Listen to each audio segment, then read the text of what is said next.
Hello everybody and welcome back to Vampire the Masquerade, Coteries in New York. I think we should take a quick nip, you know? Okay. This is too perfect an opportunity. Oh, fuck. She's walking to her car, ready to call a night when you sneak up on her. She's far too tired to resist your strong hold and swift bite. You could taste the caffeine in her veins, smell the cheap cigarettes in her hair, the old cooking grease in her clothes. She passes out. You assault the closing note of a long day at work. You let her down gently and feel a pang of remorse. You pick up the keys she dropped and place her in the driver's seat. She'll find an explanation for passing out like this, for sure. The bright lights of a car pulling over down the road illuminate you as you close the door. It's a black limo. Kaiser's finally here, it would seem. Same as last time, the car doors open, but nobody comes out. You know the drill. This time, Kaiser is visible when you look inside. You sit down and close the door behind you. So you pulled it off without a hitch then. Give it here. Yeah, that's right, you were Kaiser, my bad. You hand the bottle over to the Nosferatu. He uncorks it gently, takes a whiff, and puts the cork back in. Yeah, that's the stuff. I can see you're useful beyond your charm with the subtlety of a battering ram. Good to know. Here's Langley's precious address. He passes you an envelope with what feels like a thick card inside. Let's not push our luck. Yeah. Thank you, Mr. Kaiser. Yeah, I'll send Jack you if I ever need anything else from you. How's about that? Stuff you get out. Now. He waves you out of the car. With the envelope in hand, you get out. Back onto the torn asphalt and decrepit surroundings. The limo slowly drives away. Finally, you can return to Sophie and bring her what she wanted. Gregory lets you in. You hear a shrill, unpleasant laugh, and you realize Sophie's having a guest over. He's the man from Elysium, the one with the glasses and good taste in suits. You didn't have the chance to talk to him last time you saw him. Ah, Jerricola. So glad to see you. Tell me, did the two of you previously meet? The man doesn't wait for an answer. He approaches you with an energetic, almost dance-like step and puts out his hand. Oh, dear God! Thomas Arturo. You please. Okay. Thomas Arturo. I heard about you. Pleasure. Thomas is a great source of gossip and an excellent conversationalist. I also have the princess here, which is the primary reason Miss Langley wished to speak to me tonight. Good gossip, even coming from me, isn't nearly as valued. Sad. Sophie is taken aback by the man's direct comment, but smiles politely. The awkward atmosphere is broken again by the guest's grating laugh. I kid, of course, I kid. Well, I was about to leave anyway, so I'll leave you two to it. Good night, Sophie, Jerricola, Greggy boy. Don't call me that. Sophie's driver opens the door for Arturo, and the guest steps out with a single wave of his hand towards the host and you. The doors close. Quite the character, isn't he? Yes, quite, but he has his uses. Thomas has clout in court and access to many juicy details on everyone from the prince to the lowliest primogen. It's useful to have him on your side, even if his eccentricity requires some patience. Speaking of patience, you have been putting mine to the test lately. Did you manage to contact Kaiser and acquire what I asked for? I have it. Sorry for the wait. She's not going to be interested in, oh, I had to do this, this, and this. It's just, Yeah. I have it. Here you go. I do have it. He gave me this card. Apologies for keeping you waiting. Just says, fuck you. What's important is that you have it. Did he give you trouble? I'll deal with the servant first. Yeah, I had to retrieve a bottle for him. Made me go on an entirely separate escapade to retrieve a bottle of wine from a store in Nolita. Used code phrases and whatnot. Wine shop. Code phrases. That degenerate pest. She's visibly agitated, but calms down and smiles at you. Don't worry about it. I'll make sure that whatever Kaiser had you do, it'll blow over. She opens the envelope and looks at the card. You notice the same lettering you saw in Kaiser's note from before, but can't see the details. Her eyes widen. Yes, excellent. I need to call in some favors. I will likely be busy for the next few nights. You have my permission to show some initiative, my dear charge. I will contact you soon. With that, Sophie ushers you outside, and you are left to do with the rest of the night's hours as you like. Okay. One place to visit, probably. Me, and I got no privacy. Whoa. I feel like we should take care of the tail, huh? Also, we're missing... Oh, no, never Yes, mind. I hope. Oh, wait, it's just the church guy, isn't... No, that doesn't look like the church guy. No. We should do this and get it out of the way. Someone's following you around. Has been for a few nights, maybe longer. That can't be a good thing. The only question is, what to do about it. Provoke the stalker to appear? It's Sophie's gonna be busy, so she's not really gonna be able to help. Yeah, and we can't just run to her every single time we have a problem.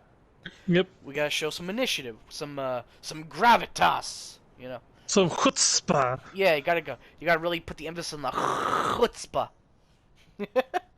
You venture out to the street with the goal of letting your stalker know you're aware of being followed. It's time to stop this ridiculous charade. It's raining outside, and as you step onto the street in front of you... Oh, street in front of your haven, you wonder whether that'll be you. Will you be able to see the footprints of your stalker in puddles on the ground? Not sure where to start, you slip a few bills to a homeless man and chat up the guy who runs the local bodega. Both of them talk your ear off about strange characters hanging around, but none of their stories seem right to you. Walking the streets, you're convinced by turns that everyone you see is an enemy agent out to get you, and that your stalkers decide to take the night off. Frustrated after a couple hours of useless searching, you cross the road without looking where you're going. A courier on a motorbike zooms towards you and knows time to brake or swerve, you suddenly step out in front of him. For a split second, your eyes meet those of the man on the bike, and you both know you'll collide. You'll get hurt. Something hits you, pushing you forward. You tumble, flying off the sidewalk as the courier zooms past. You feel a weight on your back, catch a glimpse of something. A person. Female, you think. And then she disappears. Dainty? No. No, I think it's probably the girl who trained us. Oh, yeah, you could spend a few more hours trying to find the woman who's been stalking you, but in your shriveled, undead heart, you know it'd be futile. She's gone. Well, shit, that was a waste of time. Interesting. Time to rest. So she's definitely keeping tabs on us, but for why, we don't know. Oh, shit! No, Sleazy reporter from Gosmang is sniffing around Sophie's Haven. She could use your help with the problem. Oh, man! Oh, but then there's this guy, too! Oh, man. We can do two things, Jay. Yeah, we should take care of the reporter. The streetlights filter into the apartment in a stark white glow, as if someone were shooting a movie outside. The art pieces display a tasteful expose entirely fitting the image you have of Sophie. It feels as if 1,000 sins have been committed on the premises, most of them under her benevolent hospitality. Sophie comes to greet you as you enter the living room, shaking her head. You understand that people judge me based on how you dress, don't you? Sophie looks at your clothes as if resigned to your sartorial limitations. I tried to dress inconspicuously. Because of the masquerade? That's very sensible of you. I suppose I should commend you for that. Yeah, if I start walking around in fucking super fancy clothes, people are gonna notice and go, hey, that dude's wearing fancy clothes, let's go fuck him up. You know? Mm-hmm. Sophie walks to the window and looks out, the streetlights playing on her features. She reminds you of a queen, contemplating the unfortunate limitations of her subjects. Come on, man! You'd think that as a vampire, the least we would have to worry about are the vultures of the press. Unfortunately, when you have power and ability, there's always parasites trying to feed on you. I used to have a journalist friend. Then you know what they're like. Sophie steps away from the window and settles down on the sofa. A wine glass with red liquid in it. Blood. Treated as not to spoil. You become good at noticing the scent, even from a distance. She doesn't offer you any, as you cautiously sit down across from her. This awful man has been stalking my apartment with a camera. He's gone through my trash, talked to my neighbors. Please be a dear and explain to him that there's nothing for him here. This about the masquerade? That's a big deal for us, right? Indeed, you're learning.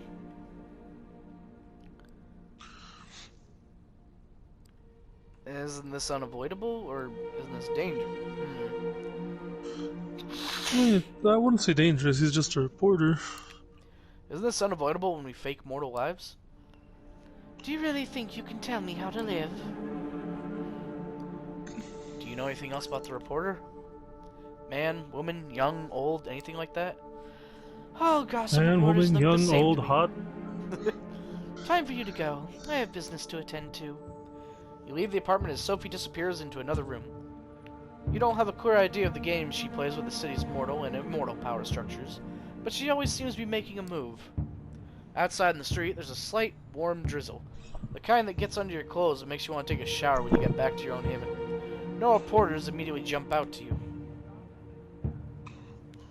We should investigate, yeah? Yeah. Though if you say put, he probably will show up eventually. You start with the basics of investigative work. You ask the proprietor of the bodega around the corner, the homeless man sleeping in a nearby doorway, and the doorman in another building whether they've seen anyone strange. Detective work produced results. You get the description of a man who sounds like a reporter. Older, overweight, pasty, and in bad physical condition. Professional camera. Once you know what you're looking for, it's not difficult. You spot a man who matches the description and follow him. You enter an alley, a dark, stingy place between two tall buildings. Once upon a time, a place like this might have worried you, made you think of muggings and violence. Now it's clear the most dangerous thing here is you. Here to mug and be violent. The man you are following seems to realize this too. He holds his camera in front of him like a shield, its heavy objective resting on his paunch. With a start, you recognize him. You remember the face, the shaded sunglasses from a picture next to a byline in some trashy paper you were reading to kill time. Something about celebrities, scandal, sex. His name is Frank Oh, he's Dougherty. a tabloid. You saw him on the street one time with a camera outside a nightclub, probably waiting for someone important to come out. His name so is Hank East. You want to do him? Sure. Hey, don't go around scaring people like that. Buckle Knuckle Town. I recognize you. You're Frank Dougherty. I recognize you from that thing. You're a fake reporter, right? I'm a real reporter, damn it. What are you reporting on? I'm not so sure you can help me. Well, perhaps you can. You live here? What kind of story about a local resident? Her name is Sophie Langley. Everyone knows her in high society circles. The redhead, pretty as a picture, and there's a whole lot of pictures of her throughout the years. That's the thing, though. In fact, look at this. Frank pulls out his phone and starts showing you pictures. Some have been downloaded from news sites, while others are photos from the society pages of newspapers from past decades. All show Sophie. She has different clothes, hairstyles, makeup, names, but the face remains the same. So They're hot. So you're a stalker? Yeah. Come on. I'm just doing my job. This I must must have be a theory of what's important. happening. You're Frank Dougherty, the legendary reporter, so this must be important. Frank is visibly delighted by your words, no matter how insincere they were. As a reporter, you never know where the story will take you. 3 words. Extreme plastic surgery. All celebrities do it. Only her doctor is better than the rest. You look critically at the photos on Frank's phone. Hook me up with this miracle doctor. You're looking for a doctor in an alley. You're thinking the world's best plastic surgeon is working out of this alley? Okay, fine. I don't know what this is about. So how would you explain it? It's a Eating hoax? medicines? It could be. Have you considered the possibility that those pictures are a hoax? Sure, I didn't think it'd be a hoax, but I dug up those old papers from the archives myself. Gotta have something usable.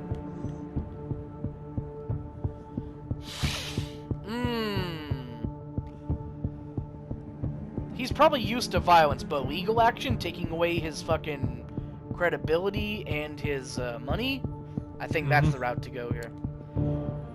Frank, I'm trying to help you. I'm trying to give you something you can work with. Take it. Frank is clearly taken aback by the change in your tone, but he's a gossip reporter. He's used to people trying to push him. Look, I'm a reporter. You can bluster, but you can't hide the truth. Can you afford a lawsuit? I'll tell you one more thing about Sophie. She's good at suing people. Do you think you can afford a lawsuit? This job is all I have. Don't do this to me.